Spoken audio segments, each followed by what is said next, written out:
tayo po'y bumababa, gusto ko lamang pong i-take yung time para mag-share po sa inyo ng Word of God. Yan. So, pwede po kayong makinig habang kinukuha niyo po ang inyong mga gamit. Yan, ngayon, gusto ko lamang po i-take po yung oras na ito para ipaalala po sa ating lahat na yung buhay po natin sa mundong ito ay panandalian. Alam niyo po ang sabi po sa Santiago 4:14, sa katunayan, hindi ninyo alam kung ano ang mangyayari sa inyo bukas, sapagkat ang buhay ay parang hamog, nalilitaw ng sandali at mawawala pagkatapos. Ang sabi po doon, yung buhay daw po natin napakaiksi lamang. Hindi po natin alam kung paanong paraan, kailan, at kung anong oras at araw po tayo mawawala. Pero bakit ko po ito sinasabi? Dahil nais po ng Panginoon na siguraduhin po natin na kapag tayo po ay nawala, alam po natin kung saan tayo pupunta. Dahil ang sabi po sa salita ng Diyos, Hebreo 9:27, itinakda sa mga tao ang mamatay ng minsan at pagkatapos ito'y paghuhukom ng Diyos. Mga ate, mga kuya, ano man ang iyong pinaniniwalaang relihiyon, naniniwala ka man sa Diyos o hindi, alam niyo po, darating ang araw na tayo pong lahat ay haharap sa trono ng Diyos at tayo po ihuhukuman niya. Dalawa po ang pwede nating puntahan, langit o impyerno. At alam niyo po yung masamang balita, kaya po ang tawag sa Bible ay good news dahil may bad news. Ang bad news po, lahat ng tao ay nagkasala. At ang sabi po ng Bible, ang lahat daw na nagkasala ay hindi karapat-dapat makapasok sa langit. Mabait naman akong tao, hindi ako pwede pumasok sa langit dahil po tayong lahat ay nagkasala. Kasama po ako doon, nagkasala din po ako. Ang sabi po ng Romans 3:23, sapagkat ang lahat ay nagkasala at walang sino mang nakaabot sa kaluwalhatian ng Diyos.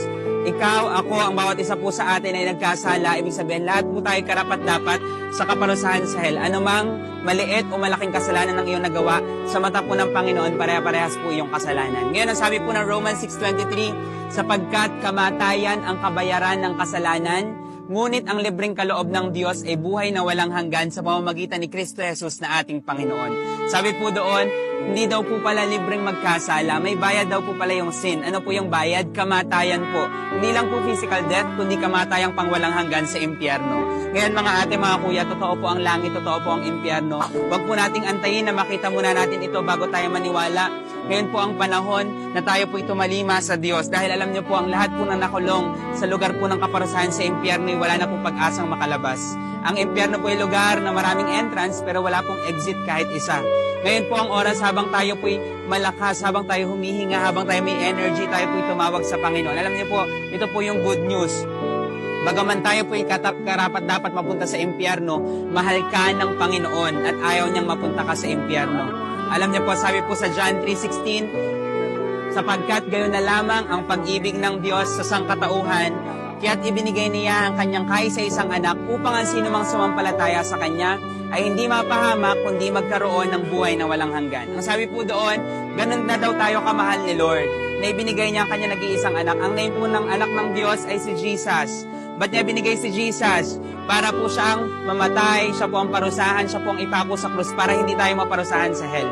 Ang susi daw po, kung ikaw ay sasampalataya, ibig sabihin po, maniniwala ka at makikita sa iyong gawa. Ano po yung gawa na nais ang Panginoon? Tayo po ay magsisi, talikuran po natin ang ating mga kasalanan. Ang kasalanan po ay nagpapasaya sa atin, pero nais po ng Panginoon, bitawan natin ito sa kanyang paanan dahil dadalhin ito tayo sa kamatayang pangwalang hanggan. Ngayon, maaaring iniisip mo, imposible naman na matalikuran ng kasalanan kasi doon ako masaya akong gawin yon. Alam niyo po, imposible sa tao. Pero kung magdedesisyon ka, ang biyaya ng Diyos ay sa iyo para tuluyan kang makalaya sa kasalanan. Alam niyo po, hindi po relihiyon ang kaya magligtas sa tao mula sa impyerno. Hindi rin po kabutihan. Kung iniisip mo, mabuti naman ako, kaya sigurado ako palangit ako. Alam niyo po ang sabi ng Bible? Efeso 2:8-9, sapagkat sa biyaya kayo'y naligtas sa pamamagitan ng pananampalataya at ito hindi sa pamamagitan ng inyong sarili. Ito'y kaloob ng Diyos, hindi sa pamamagitan ng mga gawa, upang ang sino man ay huwag magmalaki. Sabi po doon, it's by the grace of God kaya tayo maliligtas. Hindi po sa efforts natin, hindi po sa religion natin. Alam niyo po, pumunta si Jesus sa mundo hindi para magtayo ng religion. Pumunta po si Jesus sa mundo para makarelasyon ang tao. Ba't ko po sinasabi ito? Dahil anuman po ang ating relihiyon, kaya po ng Panginoon na tayo iligtas, patawarin sa ating mga kasalanan, kung tayo po ay lalapit sa Kanya at susuko.